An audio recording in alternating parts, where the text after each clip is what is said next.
नमस्कार। आज हम क्रिकेट के एक बहुत ही चर्चित नियम पर बात करने वाले हैं, LBW यानी लेग बिफोर विकेट। जी हाँ, LBW काफी सुना है इसके बारे में, कई बार कंफ्यूजन भी होता है। बिल्कुल।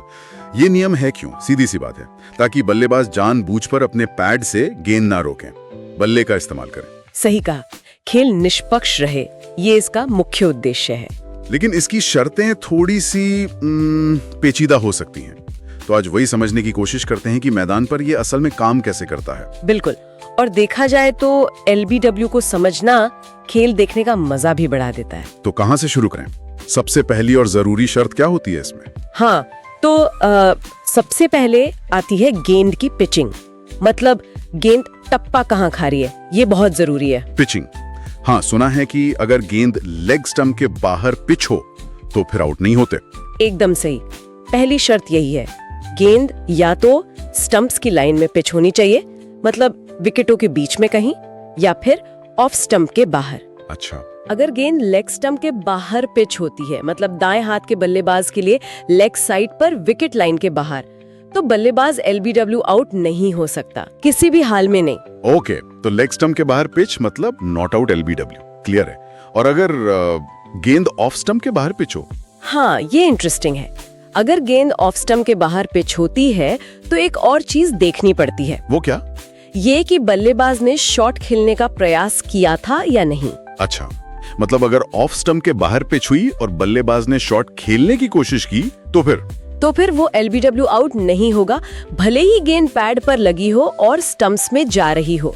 ये नियम बल्लेबाज को शॉट खेलने के लिए प्रोत्साहित करता है। लेकिन अगर उसने शॉट खेलने की कोशिश नहीं की, ऑफ स्टंप के बाहर पिच हुई और उसने बस पैड अड़ा दिया, तब वो आउट हो सकता है, बशर्ते बाकी शर्तें पूरी हो। ये शॉट खेलने का प्रयास वाली बात थोड़ी सब्जेक्टिव हो जाती है, कई बार अंपायर को तय करना होता है। हाँ, ये प्रयास वाली बात। खैर, तो पिचिंग हो गई, इसके बाद क्या आता है? गेंद का बल्लेबाज से टकराना। जी हाँ, दूसरा महत्वपूर्ण पॉइंट है संपर्क। गेंद बल्ले से नहीं बल्कि बल्लेबाज के शरीर से टकराई हो, आमतौर पर पैड से। और ये संपर्क कहाँ होना चाहिए? क्या इसमें भी स्टंप्स की लाइन वाली बात है? बिल्कुल, इसमें दो बातें हैं।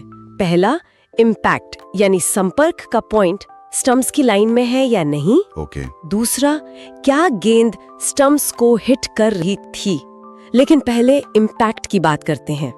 अगर इम्पैक्ट स्टंप्स की लाइन में है, मतलब पैड पर गेंद विकेटों की सीध में लगी है, तो फिर मामला आगे बढ़ता है। और अगर इम्पैक्ट स्टंप्स की लाइन के बाहर हो, मान लीजिए ऑफ स्टंप के बाहरी पैड पर लगी, यहाँ फिर वही शॉट ऑफर किया या नहीं वाली बात आती है। अगर इम्पैक्ट ऑफ स्टंप लाइन के बाहर है तो बल्लेबाज तभी आउट होगा जब उसने शॉट खेलने का प्रयास नहीं किया था। अगर प्रयास किया था तो बाहर इम्पैक्ट होने पर आउट नहीं होगा। अरे वाह, ये तो और भी पेचीदा हो गया। मतलब पिचिंग, इम्पैक्ट और शॉट का प्रयास, ये सब जुड़े हुए हैं। हाँ बिल्कुल, नियम इसी तरह बने हैं। अब आते हैं सबसे अहम सवाल पर, कि गेंद विकेट में जा भी रही थी या नहीं। एग्जैक्टली, यही है तीसरी मुख्य शर्त। अंपायर को ये तय करना होता है कि अगर बल्लेबाज का पैड या शरीर बीच में न आता तो क्या गेंद जाकर स्टंप से टकराती। और यहीं पर आजकल टेक्नोलॉजी बहुत काम आती है ना, वो हॉकाई वगैरह। बिल्कुल, DRS यानी डिसीजन रिव्यू सिस्टम में हॉकाई जैसी तकनीक यही दिखाती है, गेंद का अनुमानित रास्ता। इससे अंपायर के फैसले की पुष्टि होती है या उसे बदला जा सकता है। इसने तो LBW के फैसलों में काफी सटीकता ला दी है। हाँ, काफी हद तक। हालांकि अंपायर्स कॉल जैसी चीजें अभी भी इसे थोड़ा बहस का मुद्दा बनाए रखती हैं। वो तो है।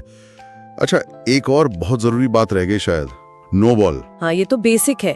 अगर गेंदबाज का पैर क्रीज से आगे निकल गया, यानी गेंद नो बॉल है, तो फिर LBW आउट नहीं दिया जा सकता, चाहे बाकी सारी शर्तें पूरी क्यों ना हो रही हों। सही, तो मतलब लीगल डिलीवरी होनी चाहिए। बिल्कुल। और आखिर में स्टंप्स पर प्रभाव, ये पक्का करना होता है कि गेंद स्टंप से टकरा रही थी, न कि उनके ऊपर से या बगल से निकल जाती। तो एक उदाहरण से समझते हैं। मान लीजिए गेंद मिडिल स्टंप पर पिच हुई, ठीक है, बल्लेबाज ने शॉट नहीं खेला या खेला और चूक गया, और गेंद पैड पर लगी, इम्पैक्ट भी स्टंप्स की लाइन में है। हाँ। और अंपायर को लगता है या हॉकाई दिखाता है कि गेंद सीधे जाकर मिडिल स्टंप पर लगती, तो आउट है। बिल्कुल आउट है, सारी शर्तें पूरी हो गई। पिचिंग लाइन में, इम्पैक्ट लाइन में गेंद स्टंप्स को हिट कर रही थी और मान लेते हैं कि नो बॉल नहीं थी, तो ये एक सीधा LBW केस है। समझ गया। ये तकनीक जैसे हॉकाय कैसे देखती है कि गेंद कहाँ लगती है, मतलब ऊंचाई वगैरह? हाँ, वो गेंद के पूरे रास्ते को ट्रैक करती है, पिचिंग पॉइंट, बल्लेबाज से टकराने का पॉइंट, और फिर अनुमान लगाती है कि अगर पैड न होता तो वो स्टंप्स पर कहाँ लगती, ऊंचाई और लाइन दोनों। यहीं पर बल्लेबाज फ्रंट फुट पर है या बैक फुट पर, ये भी थोड़ा सर डालता है। अच्छा, तो संक्षेप में कहें तो LBW के लिए क्या क्या चाहिए? ओके, संक्षेप में। हाँ, पहला, गेंद लेग स्टंप के बाहर पिच ना हुई हो। ठीक है। दूसरा, गेंद बल्ले की बजाय शरीर अक्सर पैड पर लगी हो। तीसरा, अगर ऑफ स्टंप के बाहर पिच हुई है तो इम्पैक्ट या तो लाइन में हो या फिर बल्लेबाज ने शॉट न खेला हो।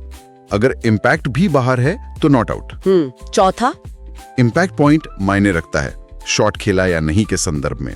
पांचवा, और सबसे जरूरी, गेंद स्टंप से टकरा रही हो। और छठा, गेंद नो बॉल ना हो। बिल्कुल, ये 6 बातें मिलकर LBW का फैसला तय करती हैं। ये सिर्फ नियम नहीं है, ये तो पूरी रणनीति का हिस्सा है। गेंदबाज इसी कोशिश में रहते हैं कि बल्लेबाज को पैड पर गेंद मारें। हाँ, और बल्लेबाज की तकनीक भी इसी के इर्द गिर्द घूमती है कि पैड को कैसे गेंद की लाइन से दूर रखा जाए, खासकर सीधी गेंदों पर। स्पिनर्स और इन स्विंग गेंदबाजों के लिए ये एक बड़ा हथियार है। तो ये थी LBW नियम की हमारी आज की गहराई से पड़ताल। उम्मीद है इससे नियम को समझने में थोड़ी और मदद मिली होगी। हाँ, उम्मीद तो यही है। जाते जाते एक सोचने वाली बात छोड़ जाती हूँ। बताइए। सोचिए कि अलग अलग तरह की पिचों पर, जैसे भारत की धीमी टर्न लेती पिचें और ऑस्ट्रेलिया या इंग्लैंड की तेज उछाल वाली पिचें, ये LBW का नियम गेंदबाजों और बल्लेबाजों की रणनीति को कैसे बदलता होगा, इस पर विचार करना काफी दिलचस्प हो सकता है। वाकई दिलचस्प सवाल है, इस पर जरूर सोचिएगा। फिलहाल आज के लिए इतना ही।